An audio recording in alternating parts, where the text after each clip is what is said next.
मागील भागात आपण पाहिले की आकाश, सुधीर आणि सुयोग यांच्यावर विहिरीत यक्षान पक्षाने हल्ला चढवला होता. त्यांना वाचवायला पंत तिथे पोहोचतात आणि यक्षान पक्षासोबत झालेल्या जटापटीत त्यांना यक्षाचा मणी आणि एक पंख हाती लागतो आणि ते सगळ्यांना वाचवण्यास यशस्वी होतात. आता पुढे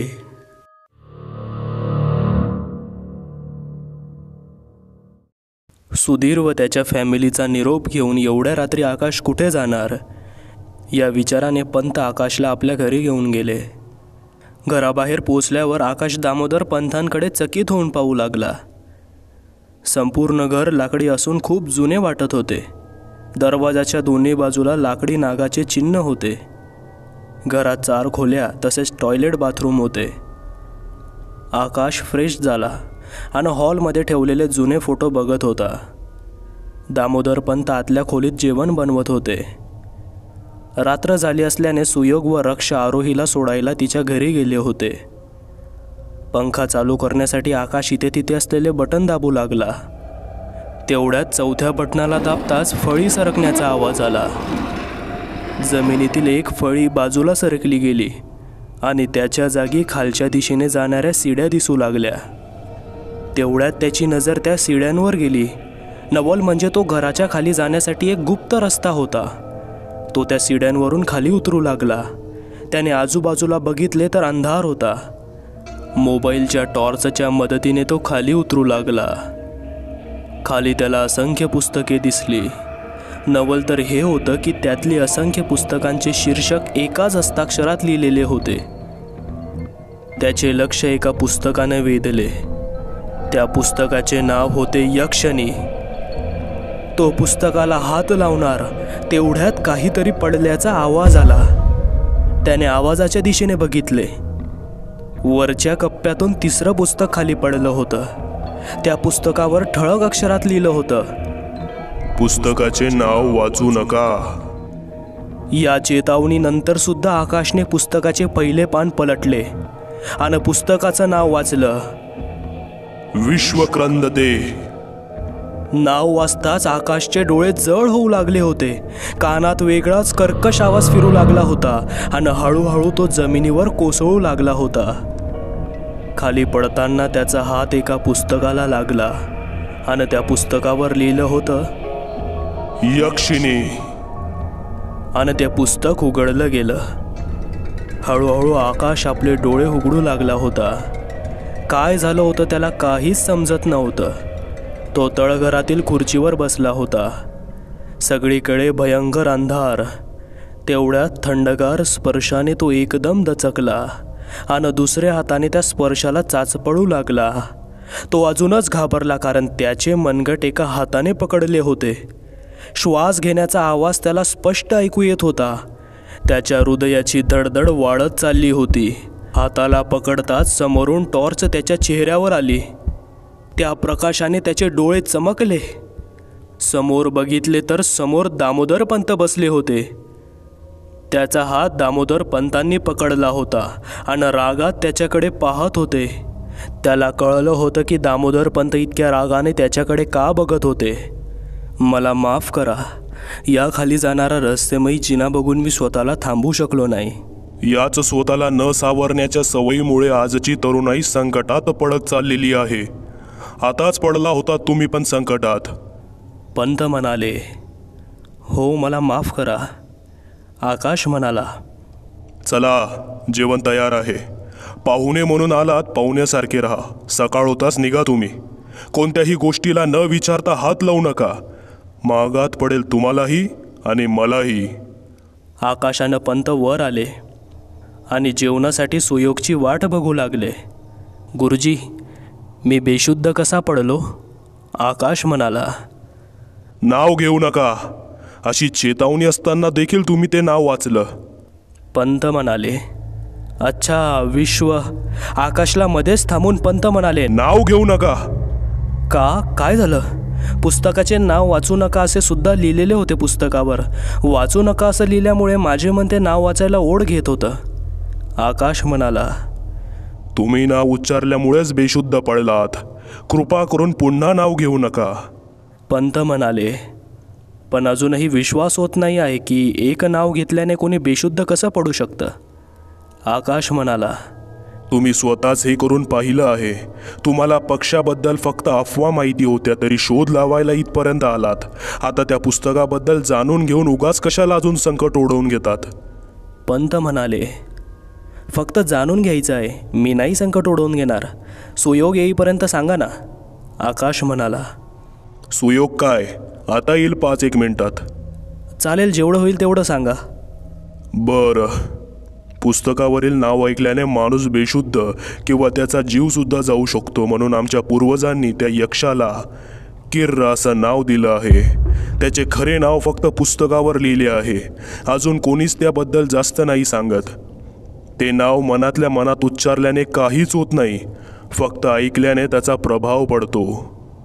काही वर्षांपूर्वी दर्शना हॉस्पिटलच्या काउंटरजवळ आपली एक्झिट टायमिंग नमूद करत असताना तिने एक खूपच सुंदर मुलीला पाहिले.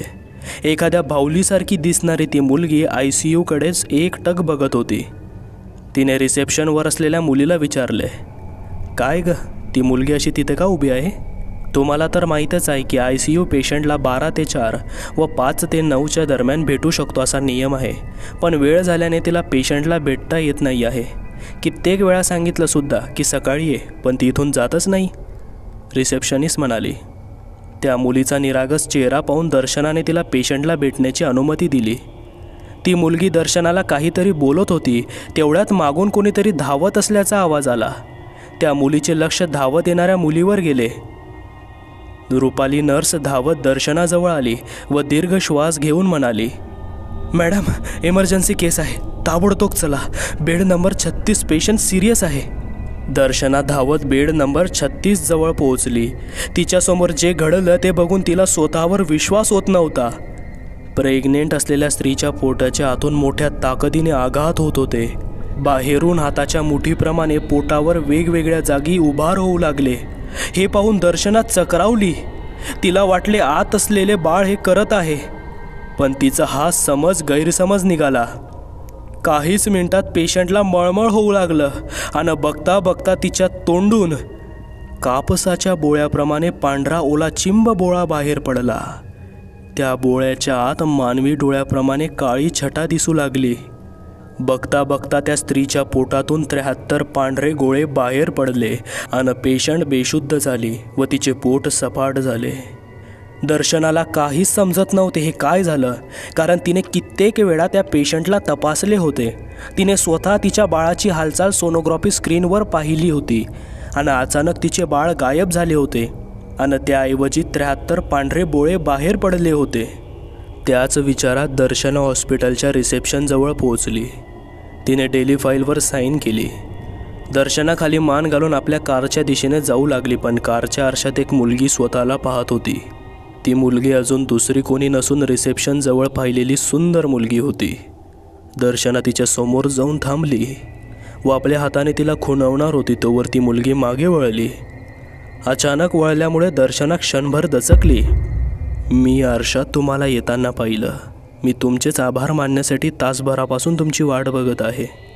ती मुलगी म्हणाली, माझं कर्तव्य आहे ते मी पार पाडले, त्यात तेवढं काही नाही. दर्शना म्हणाली, मी 2 तासापासून उभी होते पण कोणीच माझी मदत केली नाही. धन्यवाद, मनापासून आभार तुमचे. ती मुलगी म्हणाली, ते सर्व ठीक आहे. एवढ्या रात्री तू घरी कशी जाशील? आता तर टमटम बस काहीच नाही. दर्शना म्हणाली, काही नाही, सवय आहे चालत जायची.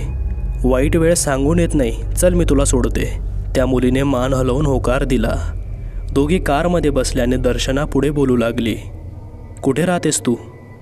मगरवाडीच्या विशीजवळ. ती मुलगी म्हणाली, त्या बुताटक्या झाडाजवळ? दर्शनाने विचारलं. हो, माझ्या घराच्या मागे काही पावलांवरच आहे ते झाड. मुलगी म्हणाली. दर्शना गाडी चालू करत तिला विचारू लागली, भीती नाही वाटत का तुला? नाही, लहानपण माझं त्या झाडाच्या अवतीभोवती केलंय, कधीच भीती वाटली नाही मला. ती मुलगी म्हणाली, अरे बोलता बोलता तुझं नाव विचारायचं राहून गेलं. निलिमा. ती मुलगी म्हणाली. हे नाव ऐकताच दर्शना स्तब्ध झाली आणि दबक्या आवाजात म्हणाली, यक्षिणीचं नावसुद्धा. दर्शनाला अडवत मुलगी म्हणजे निलिमा म्हणाली, मी ती निलिमा नाही, मी निलिमा बोरवणकर. दर्शना चिंतेत दिसत होती, म्हणून निलिमाने तिला विचारले, तुम्ही चिंतेत दिसत आहात? कार चालवत डोक्याला हात लावून दर्शना म्हणाली, आज जरा वेगळाच प्रकार हॉस्पिटलमध्ये घडला. गरोदर स्त्रीच्या पोटून 73 पांढरे गोळे बाहेर पडले आणि तिचे बाळ गायब झाले. मला काहीच समजत नाही आहे ते कसं घडलं. खरंच खूप वेगळी घटना आहे. तेवढ्यात दर्शनाच्या मोबाईलवर मेसेजची रिंगटोन वाजली. तिने मोबाईल बघितला तर रात्रीचे 12 वाजले होते. अरे छे, कसं विसरू शकेन मी? आज माझ्या मिस्टरांचा वाढदिवस आहे आणि बघ ना, मला आज माझ्या नवऱ्याला काही गिफ्ट द्यायचं होतं म्हणून लवकर निघणार होती हॉस्पिटलमधून, पण आज पण उशीर झाला. नवऱ्याला फोन करायला आपला फोन बघते तर तिला नवऱ्याचे 3 मिस कॉल दिसले. मी काही मदत करू शकते? निलिमा म्हणाली. दर्शना हसत म्हणाली, यात तू काय करशील मदत?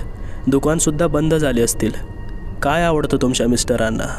निलिमा विचारते. त्यांना पोपट खूप आवडतो. लहानपणी त्यांनी एक पोपट पाळला होता, पण काही वर्षात तो नाही राहिला. तेव्हापासून त्यांनी कधी पोपट नाही घेतला. मला त्यांना पोपट द्यायचा आहे. असो, आता काय? दर्शना म्हणाली. पोपट? एका आजींकडे आहे ना एक पोपट.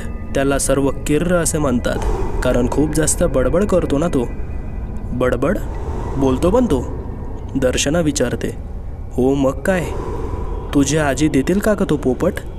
दर्शना विचारते. का नाही? तसंही आता त्याला सांभाळू शकत नाहीत. त्यांचं वयसुद्धा झालं आहे. आजी तुमच्याचसोबत राहतात ना? दर्शना म्हणाली. नाही, मी त्यांना आजी मानलं आहे. माझी आजी या जगात नाही. ओ माफ करा, कुठे राहतात आजी? साकूड वनराईत. साकूड? नाही, साकूड तर जंगल आहे ना. मी असं ऐकून आहे की तिथे भूतांना कैद करून ठेवतात वगैरे. दर्शना घाबरून म्हणाली, तुम्हाला काहीच माहिती नाही बहुतेक. साकूड वनराईच्या खूप पुढे आहे साकूड जंगल. निलिमा हसत म्हणाली. दर्शना मनातील भीती लपवत थोडं गालातल्या गालात हसून म्हणाली, मी जास्त नाही फिरत ना, म्हणून फक्त हॉस्पिटल ते घर आणि घर ते हॉस्पिटल एवढंच माहिती आहे मला. निलिमा साकूडच्या वनराईचा रस्ता सांगत होती आणि निलिमा सांगेल त्याप्रमाणे दर्शना कार चालवू लागली होती. डांबरी रोडवरून चालवत असताना निलिमाने गाडी उजवीकडे वळवायला सांगितली. उजवीकडे जाणारा रस्ता नीट दिसत नव्हता. चिखल मातीची लहानशी पायवाट होती ती. एका बाजूला वाहणारी नदी व दुसऱ्या बाजूला आंब्यांची बाग. त्या पायवाटेने गाडी जाईल की नाही याची शंका वाटू लागली होती. जराशी चूक आणि गाडी सरळ नदीत. दर्शनाने पुढे नाही जायचे असे ठरवले. तिने निलिमाला सांगितले, पुढे गाडी नाही जाणार. तेवढ्यात निलिमाचे भान हरवले.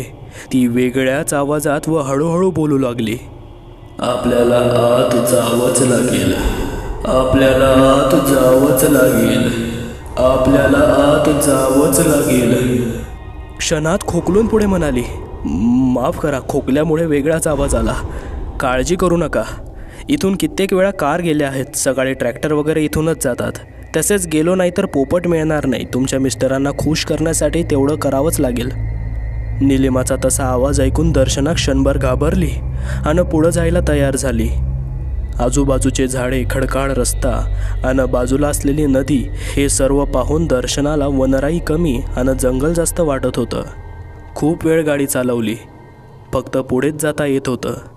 तिची किती वेळा मागे जायची इच्छा झाली, पण रस्ता इतका लहान होता की फक्त पुढेच जाता येत होतं.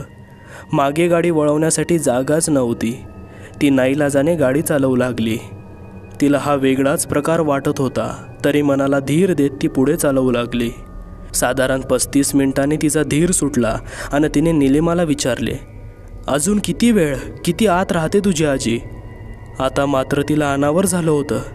निलिमा पुढे बोट दाखवत उत्तरली, बघ आलंच. दर्शनाने पुढे बघितलं तर एक भले मोठे झाडाचे खोड पुढे होते. बहुतेक झाडाच्या खोडावरील भाग कोणीतरी तोडला असावा. त्या खोडाच्या काही अंतरावर एक झोपडी दिसली. त्या झाडीतून धूर बाहेर पडत होता. दर्शनाने गाडी झोपडीच्या बाहेर लावली. गाडीच्या आवाजाने झोपडीतून लुगडे नेसलेली एक म्हातारी हातात भली मोठी कुऱ्हाड घेऊन लंगडत लंगडत कारच्या दिशेने आली. ती म्हातारी कुऱ्हाड कारवर फिरवणार तोवर निलिमा कारमधून खाली उतरली. तिला बघताच म्हातारी जागेवर थांबली आणि तिला म्हणाली, का आलीस इथं? आजी, काम होतं जरा. निलिमा म्हणाली, तुझी माय आजी. पुढे टाळी वाजवणार तेवढ्यात दर्शनासुद्धा कारमधून खाली उतरली आणि तिला बघताच म्हातारीने आपला सूर ताल बदलला. बोल ना ग माय, काय काम काढलंस आपल्या आजीकडं? एका वृद्ध पुरुषाने काळं लुगडं परिधान केल्याप्रमाणे ती म्हातारी दिसत होती. तिला बघताच दर्शना घाबरली. ती आजी नव्हे तर किन्नर दिसत होती. काही खास नाही, या डॉक्टर आहेत, यांना तुमचा पोपट हवा होता पाळण्यासाठी, निलिमा म्हणाली. म्हातारीच्या चेहऱ्यावर वेगळीच चमक दिसून येत होती. मला बी त्याला आता सांभाळायला जमना झालंय. तू घेऊन जा ग माय त्याला, पण एक शरत आहे, आजी म्हणाली. काय आजी? जर का त्यानं मला आता पाहिलं तर तुझ्या संग तो येणार नाही, म्हणूनच तूच त्याला घेऊन जा. माझ्या झोपडीत जागा नव्हती, याच कारणानं त्याला त्या खोडाखाली असलेल्या खोलीत ठेवलंय. दर्शनाने होकार दर्शवला, पण तिला काही वेगळं वाटत होतं, म्हणून निलिमाला सोबत यायला सांगितलं, पण तिने मान हलवून नकार दिला. दर्शनाला निलिमाच्या नकारानं धक्का बसला. निलिमाने दर्शनाचा स्थिर गंभीर चेहरा पाहून परिस्थिती सावरत म्हणाली, तुम्ही पोपट घेऊन या, तोवर मी चहा घेते. तसंही चहा घेतल्याशिवाय आजी मला काय इथून जाऊ देणार नाही आणि आपल्याला उशीर पण होत आहे, म्हणून म्हटलं. एवढ्या रात्री कोणी चहा पितं का? या प्रश्नाचे निलिमाचे स्पष्टीकरण दर्शनाला मुळीच पटले नाही. पण इतक्या लांब एका पोपटासाठी ती आली होती आणि आता त्याला फक्त त्या खोलीतून बाहेर आणायचं होतं, म्हणून निलिमाला दुर्लक्ष करत वेळ न घालवता ती त्या खोडाच्या दिशेने जाऊ लागली. खोडाचा सुगंध तिला दुरूनच येऊ लागला होता. मनात वेगळेच सकारात्मक वातावरण निर्माण होऊ लागले होते, जणू ती स्वर्गद्वाराकडे चालत जात असावी. खाली तळघरात जाण्यासाठी मातीच्या पायऱ्या होत्या. ती खालच्या दिशेने ओढली जाऊ लागली होती. साधारण 22 पायऱ्या उतरून ती एका भल्या मोठ्या खोलीप्रमाणे असलेल्या जागेत आली. रात्र झाली होती, तसेच खोली जमिनीच्या खाली असल्याने खोलीत अंधार असायला हवा होता. मात्र झाडांच्या मुळावरील द्रव्यातून प्रकाश निर्माण होऊ लागला होता आणि त्या प्रकाशानं ती खोली उजळून निघाली होती. त्या खोलीत आल्यावर तिला एखाद्या मंदिरात आल्यासारखे जाणवले. त्या झाडाच्या मुळांना एक कुऱ्हाड, तलवार आणि पुढं काही बघणार तोच तिच्या कानात वेगळेच आवाज ऐकू येऊ लागले. ती त्या आवाजाकडे ध्यान केंद्रित करण्याचा प्रयत्न करू लागली.